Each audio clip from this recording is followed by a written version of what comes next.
Welcome back, continuing the news. A rich, high-end soca experience wrapped in an all-inclusive brunch. As brands seek to provide more classic carnival offerings, RYTZ, which is hosted by Yardmas, delivered that to soca lovers at the University of the West Indies on Thursday. Romarda Lyons reports.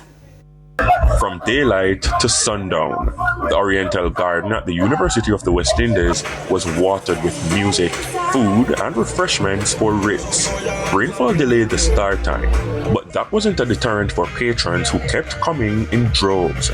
It's one of the many all-inclusive events leading up to Road March on offer by Yardmas. In this crowd, there are people who attend all the events, day after day, consecutively. And while it screams party animals, it gently whispers money set aside for entertainment.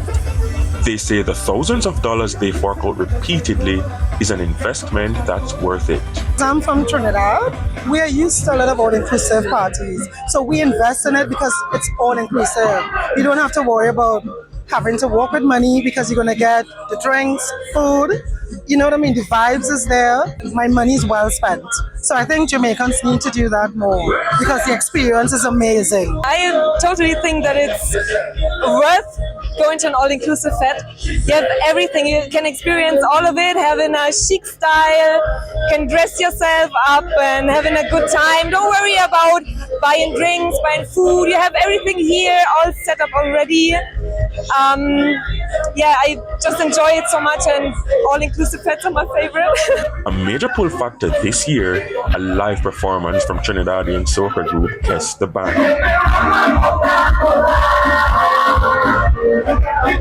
This gives you one of the closest things you can get to being on the road during Carnival.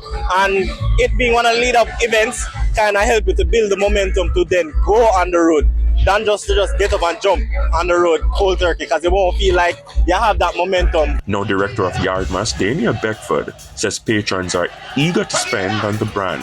Listen, because they know that it's once a year, they actually save up to ensure that they're able to purchase a package to enjoy all that we have on the road. But some may not be able to speak on financial preparation. It's a little hard for the dog because, what if I didn't pay for it? But no, I mean, I love the events leading up to Jamaica Carnival. I think it really, this year feels very reminiscent of Trinidad Carnival, which obviously is where we're kind of getting inspiration from.